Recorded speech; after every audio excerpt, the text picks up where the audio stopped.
Apa kabar guys? Kita sekarang berada di puncak Binongko, yang mana di atas benteng Watiwa. Itu guys. Di sini yang kita berada di Pulau Binongko.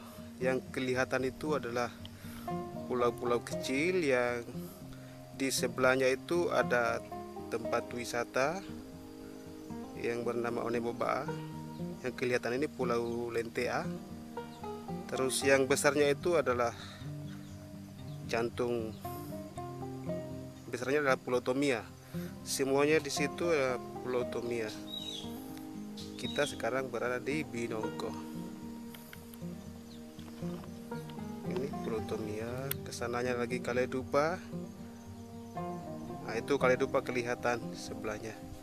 Ke sebelahnya lagi tidak kelihatan Wanci. Itu Wanci. Wanci kelihatan. Jadi di Wakatobi ini kenapa disebut Wakatobi? Karena itu adalah singkatan dari nama 4 pulau ini. Yakni Binongko adalah pulau yang terakhir. Yang pertama Wa itu Wanci atau wangi-wangi. Yang kedua Kaledupa atau Kahedupa. Yang ketiga Tomia. Tomia di Binongko. Binongko ini adalah letak pulau tukang besi.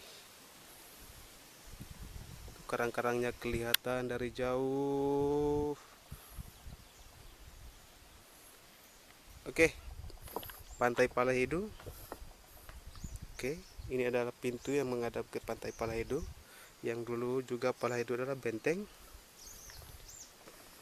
Dan di sana letak Palahidunya. Oke, tidak usah lama-lama lagi. Sekarang kita dekati dulu. Ini salah satu mahasiswa. Tak tahu ini mahasiswa dari mana ini. Halo, assalamualaikum. Waalaikumsalam. Gimana? Sehat? Iya, alhamdulillah sehat. Alhamdulillah. Ini kesini tujuannya apa? Dan mungkin mahasiswa dari mana lah, biar kita lebih tahu lebih jelasnya. Jadi nama saya Muhammad Rifai. Saya dari mahasiswa Universitas Dayan Hasanuddin Bau-Bau, Fakultas Keguruan dan Ilmu Pendidikan, program studi pendidikan sejarah. Oh, sejarah. Ya, sejarah. Jadi mau meneliti tentang sejarah yang ada di sini. Ya, kurang lebih seperti itu. Oke. Saya datang ke sini pertama saya ini masih dalam tahap penyelesaian studi. Jadi, penyelesaian studi kan harus ada tahap penelitian. Oke. Kebetulan judul skripsi saya yaitu sejarah Benteng Watiwa di Kelurahan Palahidu, Kecamatan Binongko. Keberadaan saya di sini ya saya melakukan observasi terkait peninggalan sejarah yang ada di dalam benteng ini. Seperti itu mungkin. Oh ya. Waalaikumsalam. Ini kita kedatangan rombongan ini. Ini mahasiswa juga ya? Waalaikumsalam warahmatullahi wabarakatuh. Merupakan lawa. Kalau dalam bahasa sini lawa merupakan pintu. Jadi ini adalah lawa Palahidu. Pintu menghadap ke benteng Palahidu. Palahidu itu merupakan nama benteng. Jadi kenapa disebut lawa Palahidu? Karena ini jalur ke benteng Palahidu. Makanya disebut lawa Palahidu. Fatiwa ini apa ya dulu? Benteng atau apa ya? Karena saya lihat ini bentuknya seperti Anda mau ke laporan ya susunan batu yang layaknya juga benteng-benteng di daerah-daerah lain. Tapi kelihatannya tidak terurus ini. Oke. Apa informasi yang Masya seputar benteng ini? iya? Jadi kalau untuk benteng ini sendiri, pertama mungkin dari Pulau Binongko dulu saya akan jelaskan. Jadi Pulau Binongko ini memiliki hampir 10 benteng. Salah satunya Benteng Watiwa. Oh iya. Jadi Benteng Watiwa dibangun sebagaimana fungsi benteng pada umumnya, yaitu untuk sebagai basis pertahanan untuk menjaga serangan-serangan musuh dari luar, baik itu ancaman-ancaman dari apa namanya, kalau di sini yang sering disebut orang tua di sini katanya itu ancaman yang sering datang ke Sanggila kah atau apa itu? Sanggila, Tahu bajak laut, Kinamboro kah? Oke, sekarang kita berada di tempat yang mana Miriam itu berada. Miriam ini posisinya menghadap ke laut. Oke bro, setelah melihat keadaan benteng ini yang sekian lama tidak terurus, apa tanggapan Anda? Ini bisa dilihat kondisi benteng ini sangat memprihatinkan ya. Sangat tidak terawat, bahkan sudah dipenuhi semak-semak. Lihat dindingnya saja kita tidak bisa lihat. Ini persoalan yang harus dipikirkan bersama. Ya. Jadi memang perlu adanya kesadaran masyarakat bagaimana melestarikan nilai-nilai cagar budaya yang ada di daerahnya, karena itu merupakan sebagai bagian dari kearifan lokal. Oke. Kalau masalah itu alhamdulillah ada anak-anak muda yang rencana sih mau bersihkan benteng. Ini inisiatif sendiri ya? Ya? Inisiatif sendiri. Oh, syukurlah. Ini dulu ceritanya begini, bukannya ditinggalkan begitu saja ini benteng. Benteng ini dilindungi loh. Jadi kita sendiri yang masyarakat di sini itu. Jadi ini, Oh coba. ini kurangnya perhatian dari pemerintah. Karena Wakatobi sendiri ini bukan hanya kaya akan sumber daya lautnya, Kayak akan budayanya juga ini diperhitungkan. Ya. Bayangkan saja tuh untuk Pulau Binongko yang sekecil ini tuh, benteng pertahanan saja ada hampir 10. Hampir 10. Watiwa, benteng Palahidu, benteng Taduna, benteng Baluara, dan beberapa benteng lain. Ini saya Pulau Binongko ini, Wakatobi pada umumnya pernah berjaya di masa lampau dengan dibuktikan beberapa benteng pertahanan yang berdiri. Kayak saya lihat ini dekat Meriam ini ada salah satu kuburan ini.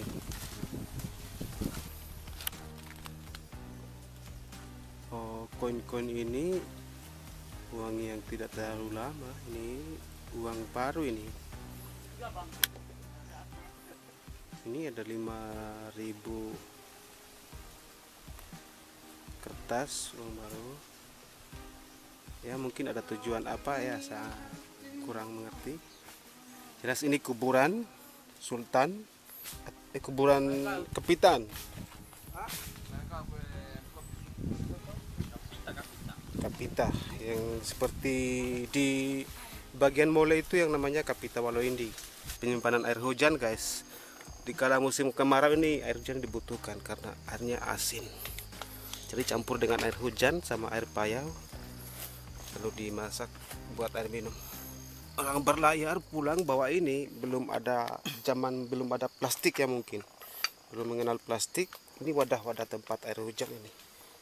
Sampai yang berlayar ini para koki-koki harus bisa pikul ini, muat di sampan, baru bisa ikut berlayar, ikut kapal. Kalau belum bisa ya belum bisa untuk jadi koki, karena sistem perlayaran di Koki itu apa bang? koki itu juru masak. Tapi kalau sini perlayaran Wakatobi dan Buton itu, koki itu yang saya tahu dia kerjanya merangkap semuanya. Dia mengantar bekal ke darat, ke sampan, semuanya koki. Yang masak koki, semuanya koki. Bawa jangkar koki, yang dayung, kerjasama lah. Jadi koki itu kerjanya merangkap. Untuk mau jadi ABK dia harus bisa bawa kemudi. Bawa kemudi. Harus bertahap nih kalau untuk Iya. jadi ABK begitu. Ya dan dulu ya pekerjaan itu harus cuma berlayar. Karena apa yang mau diharapkan di Binongko ini? Daratannya karang semua, tidak bisa berkebun. Kemana ini bang? Ini kita mau koleksi aja? Tidak, mau dokumentasi dia. Kita mau lihat ini piring-piring dari mana saja. Jadi nantinya keramik yang kita kumpulkan ini kita akan cek apakah dia masuk di motifnya, ini masuk di zaman apa tuh, maksudnya keramik dari mana, apakah dari Arab, dari Cina, atau dari India baru lepering pernah keren kadai keren naim keren lai.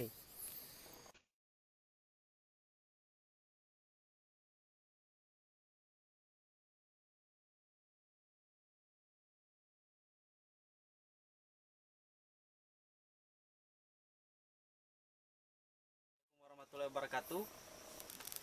Jadi ini merupakan hari kedua ekspedisi kita ke Benteng Watiwa, karena kemarin cuaca tidak mendukung, kita sempat diguyur hujan berapa kali dan kebetulan persiapan tidak ada, hanya kita memutuskan untuk pulang.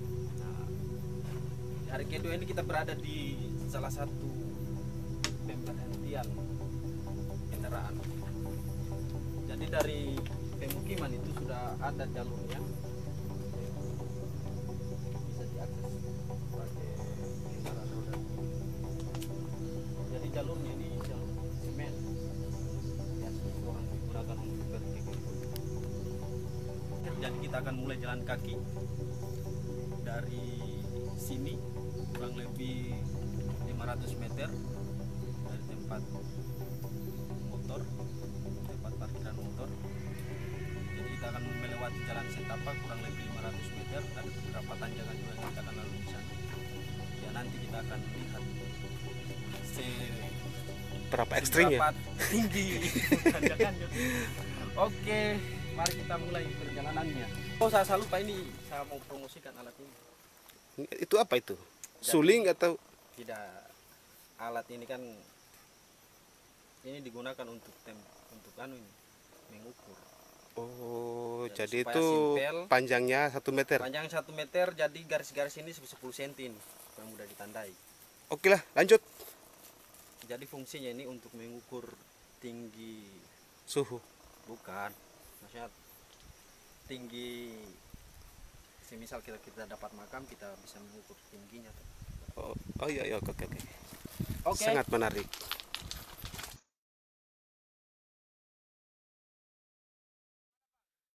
Dari ya bang.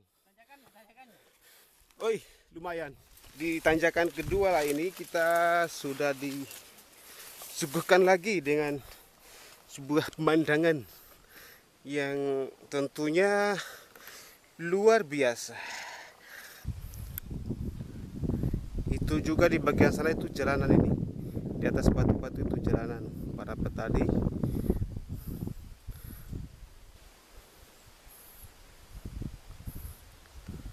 Itu jalanan mau menuju ke kebun. Ya, itu jalanan itu. Nurun sampai ke laut. Itu Benteng Watiwa udah kelihatan. Sudah tertutup sama pohon-pohon. Oke, sekarang kita berada di pintu kedua. Kayaknya tidak lagi utuh, ada Muhammad Rifai di atas. Ini pintu kedua tidak terlalu banyak dilalui oleh orang-orang karena agak dekat dengan pintu 1 dan pintu ketiga. Jadi mungkin untuk mau ke kebun-kebun itu harus lewat pintu ketiga saja. Di dekat pintu ketiga ini ada sebagian yang sudah rubuh.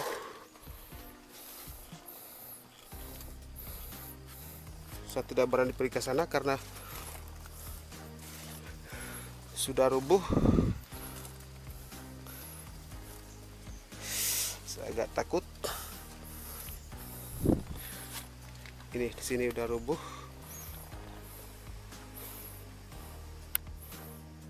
tahu kenapa rubuh. Pintu ketiga ini tidak terlalu tinggi dindingnya. Terlalu tinggi dindingnya. Ini menuju ke Garukua. Menghadap Garukua. Sekarang kita mau menuju ke pintu 4. Tempat saya berdiri sekarang ini merupakan tempat pemukiman lama. Jadi kalau ada batu-batu yang seperti ini yang bekas-bekas rumah ini. Diratakan dulu permukaannya begitu ya. Diratakan. Dan ini kan dalam benteng ini kan apa namanya kondisi geografis ini kan banyak jurang-jurang juga tuh. Jadi makanya disusun-susun itu supaya darat. Ini separuh yang kami dapat bekas-bekas rumah disusun rata supaya sudah dijelaskan tadi. 1, Ke bawah 2, 3 meter lah, kurang lebih 3 meter. 3 meteran nih. Iya, 3 meter lebih. Ya kurang ya. Jadi lebar Tepatnya 3 meter. lebar rata-rata. jalan ini, jalan untuk mengintip dari atas nih, 80. 80.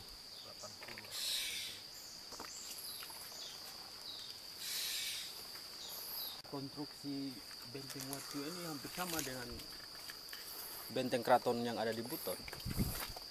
Bisa dilihat dari penyusunan batunya sama ada trapnya. Ini yang disebut trapnya. Oh, itu fungsinya untuk tempat jalan. Hanya untuk Jalan. mengawasi keadaan warga itu kan jadi di sini tempat berdua pengawal. Oh, seperti benteng di keraton ya susunannya ya. Di luar rata, di dalam trap seperti tangga. Ya, setiap kita temukan ada lubang-lubang begini berarti kita sudah mau mendekati pintu masuk. Ini kan lubang pengintai ini. Berarti di luar itu ada jalan masuk ke pintu ini. Sekalipun pada umumnya benteng tetap ada lubang pengintai. Semacam benteng keraton Buton banyak juga ditemukan lubang pengintai begini. Dulu sih masih menggunakan senjata pakai sumpit ya atau apa ya? Yang ditiup itu. Ini baguslah ruangan di sini tempatnya seperti bagus. Tempat ini kayak semacam apa? Bastion. Tadi di lubang, betul kan? Berarti setiap lubang itu di dekat pintu, mendekati pintu masuk. Oke, ini pintu masuk yang masih utuh. Ini yang masih utuh, pintu keempat. Bayangkan rekonstruksinya. Ini. Oh, ini sekitaran 5 meter kah? 5. sekitaran 5 meter, Pak. Iya, karena kalau kita lihat dari luar memang tinggi. Pintu keempat ini, pintu yang dimana menghadap ke benteng Koncu. Iya, Wali.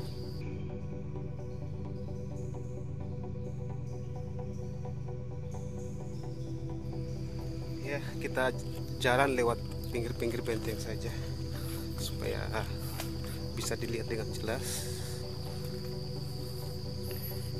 Bro, ada bro satu ini. Apa yang lagi ditulis ini?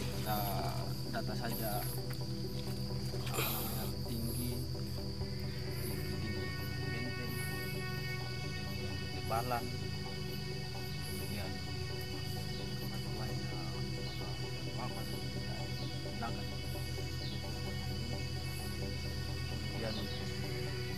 panjang benteng keseluruhan gitu. Ini bagian dari data yang kita ambil di sini supaya sebagai bahan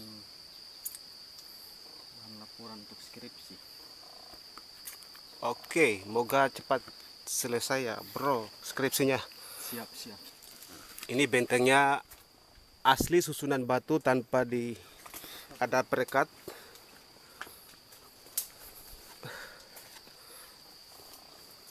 Tanpa ada perekat seperti bahan dari semen atau apa, itu tidak ada.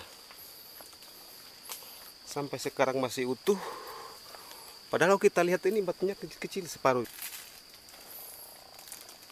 Ini kelakuan orang yang tidak Bertanggung jawab. Walaupun terlihat seperti hutan, ya sampah-sampah seperti ini jangan dibiarkan begini, karena ini kebetulan kita berada di lokasi pemakaman. Jadi kebersihan itu harus dijaga. Di area ini ada area pemakaman rakyat.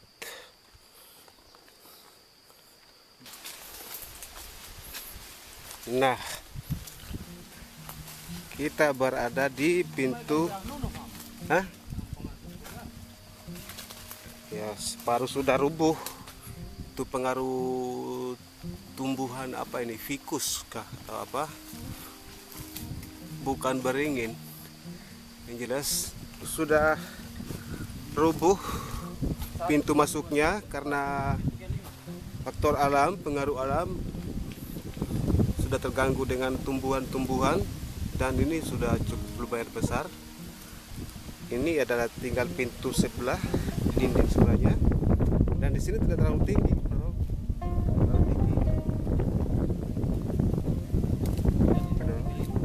Iya, pintu kelima.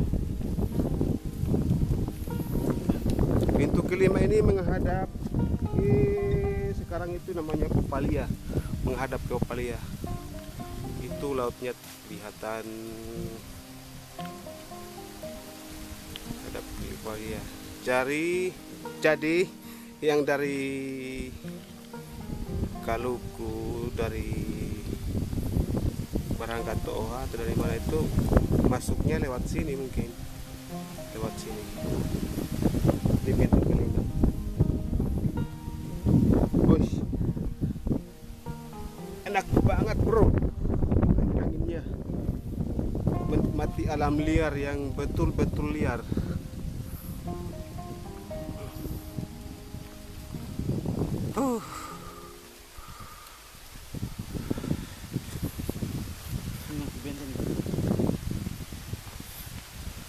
Dinding-dinding benteng di sini kelihatan pendek karena agak tinggi ya, permukaannya agak tinggi, jadi bentengnya tidak terlalu disusun tinggi juga. Pasti ada, kita akan menuju ke titik terakhir di benteng ini, bagian timur sana. Barat Barat. barat. Yang kita tahu ya cuma 6 pintu ya, tapi kita tidak tahu lagi. Mungkin ada lebih, ada 1 pintu lagi atau tidak, cuma itu ya. Dalam saya wawancara kemarin, hasil wawancara saya bersama Masyarakat di sini ada 6 pintu. ada 6 pintu. Oh iya, karena di sana itu agak terlihat panjang tapi di atas jurang, jadi tidak ada yang bisa dilalui kalau dari luar. Memang 6 pintu. Dari antara 6 pintu ke pintu satu itu, dari pintu 6 ke pintu 1 itu agak jauh jaraknya, karena itu dipisahkan oleh jurang. Saya teman-teman juga tahu tentang bagaimana kejayaan Binongko pada masa lalu, dibuktikan dengan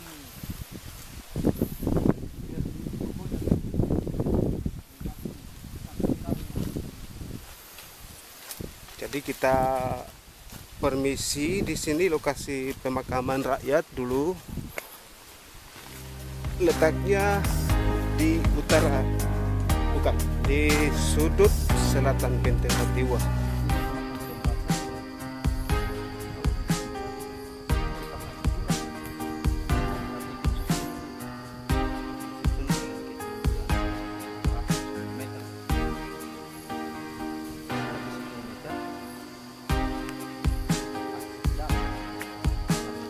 Kiri kanan disusun. menuruni lagi tebing agak susah bisa buat